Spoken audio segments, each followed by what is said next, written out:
There is no meaning. The dreaded conclusion of so many arguments is from where we will begin. There is no meaning, no difference between day and night, life and death, existence and non-existence. What's left when the systems you were taught, religion, nature, and justice no longer exist? When you are forced to look into the mirror and confront yourself, there will be nothing but a blurred face in the reflection, one you have never met. You find yourself stripped bare of all purpose.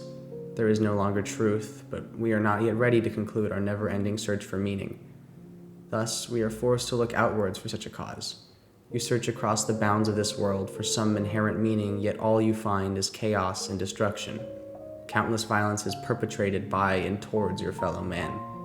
There is no escape from what comes next. You are suddenly forced to realize your own humanity, for you are the man who commits grievous evils, as well as the man who watches bombs fall around you as if it were rain.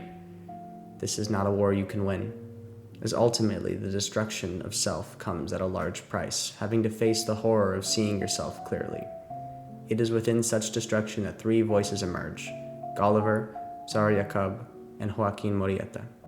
They each ask not whether meaning can be found, but instead what is left once the search has cost you everything. Across the Hatadas, Gulliver's travels, and the life and adventures of Joaquin Murrieta, self-knowledge, instead of being a bright moment of enlightenment, becomes a grim reminder of self-destruction. Each text shows how the more clearly that one sees themselves, the less of them that remains. It seemed to me that they lie because they know nothing at all, although they think they are knowledgeable. Therefore, because they think they are knowledgeable, they don't search to find out the truth. The Hatada Inquiries are a 17th century philosophical and theological paper written by Tsar Yakub on rational thought, ethical manner, and religious pluralism. His texts serve as a deep investigation and analysis of human reason and display one of the earliest documents which uses rational thought to evaluate evidence and question common belief. Tsar Yakub sees much of humanity as susceptible to lies, even inquiring, why do human beings lie about these vital matters of religion, such that they destroy themselves? Yakub was raised as an Ethiopian Christian, thus God's existence is rooted in his very being, with scripture being a place of truth for Yakub. Yakub even states that humans know nothing at all, thus leading them to be unable to pursue the truth. But such lack of pursuit in turn acts as insulation from the knowledge of their own self-arrogance, one that Yakub would be forced to confront. Because, as for me, my feet almost stumbled and my steps almost slipped when I tried to understand wickedness. This was wearisome for me. As I prayed, this and similar thoughts continued to turn over in my mind. Our search for truth is not one of dignity. Instead, it leads to the exhaustion of the soul. Yakub mentioned how he stumbled and slipped, which is an atypical description for someone describing intellectual thought.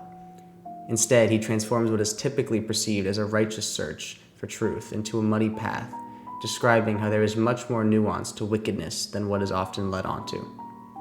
Even trying to understand it made Yakub wearisome, showing the battle of self-conflict as he realized that wickedness is not a trait that is given to a human, but instead all humans are born with it. That is the burden he must bear, to know his own vices and yet have to live in a world where those around him do not understand the fact themselves. Tsar Yakub was hunted down, forced into a cave. In his solitude he inquired the truth of the world. But he did not end his own inquiry with a resolution. Instead, it is with Sonder, the realization of the humanity and wickedness of yourself and those around you. This raises a question which his Hatatas cannot answer. What happens when a man is forced to the absolute endpoint of introspection and realizes not only his own wickedness, but the full horror of what he truly is? Part 4 of Jonathan Swift's Gulliver's Travels follows Gulliver, the captain who is stranded after a mutiny occurs on his ship. He washes up on a nearby island where he meets the Winims, horses who are able to speak and think rationally.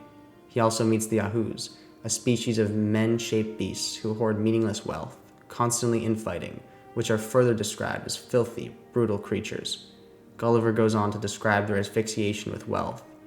Quote, "The Yahoos are violently fond, and when part of these stones is fixed in the earth, as it sometimes happeneth, they will dig with their claws for whole days to get them out, then carry them away and hide them by heaps in their kennels, but still looking round with great caution, for fear their comrade should find out their treasure." The Yahoos are stuck in a place of unknowing. They are not able to see their own self-destruction, and that is exactly why they are stuck in constant paranoia of one another. For if they saw themselves collecting meaningless stones, acting like beasts, and were fully able to process the weight of their actions, there is no way they could continue to act as they do. But is self-reflection truly able to change the way you act? For wickedness is inevitable, and when Gulliver saw his own humanity, he was horrified.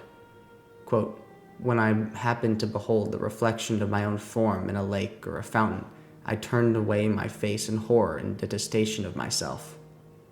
Gulliver realizes that the Yahoos were just like humans, albeit different values, but their greatest enemies were themselves, constantly hurting each other for futile self-gain. Gulliver's reflection, which was once blurred, is shown clear by the water, by which he was forced to confront that he is himself a Yahoo, and fighting such is futile. He hated humanity after realizing the wickedness. Thus, when he was forced to see himself, he began to loathe himself too. He knows that he is unable to change his ways, for his ways are human. In doing so, Gulliver shows how when the institutions you once relied on are shown in a clearer light, you realize how destructive they truly are, and you see that in yourself and your inability to reach out and ascend past the horrors which humanity hold close. A lot of things change, but people do not. But what happens when one is unable to achieve this philosophical self-understanding? Through Joaquin Murrieta, we find that it is not something one learns, but instead is a destruction inflicted towards them. The Life and Adventures of Joaquin Murrieta by John Ridge is a story about a Mexican immigrant who turns to a bandit after facing severe racial injustice, ending with a mob lynching his brother and raping his wife for taking a horse. His brother had unknowingly bought a stolen horse, and now the three of them were punished for a crime they did not commit. Quote, "His soul swelled beyond its former boundaries, and the barriers of honor, rocked into atoms by the strong passion which shook his heart like an earthquake, crumbled around him. Then it was that he was declared to a friend that he would live henceforth for revenge, and that his path should be marked with blood."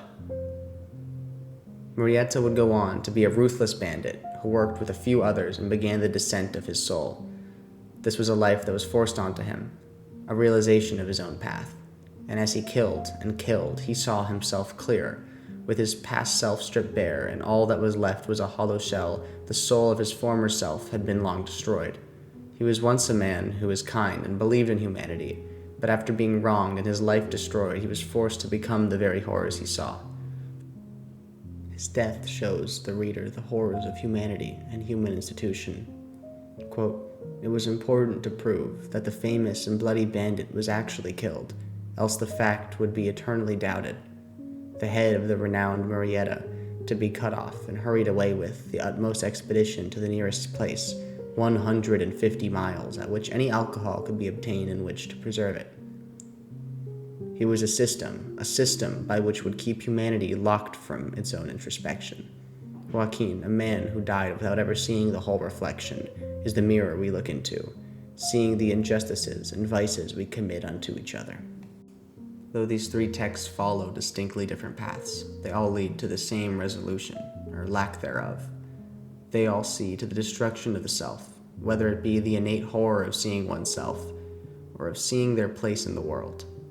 Zar Yaqub's Hatatas offer an interesting introspection, with himself realizing the wickedness of humanity, and that the pursuit of truth is not an enlightenment, but rather a destruction. Jonathan Swift shows Gulliver fully embracing that path, though not by choice, and how his own destruction of self made him loathe himself and the world around him. Human identity is held together through flimsy assumptions of meaning and purpose, but when that is gone, there is nothing left but horror. Murrieta shows an interesting picture of how this identity does not necessarily have to be through self-thought, but rather his self and body is dismembered by systems of violence. To see clearly is not like putting on a new lens. Instead, it is an ultimate destruction of self. If all humans could see clearly, humanity would cease to exist.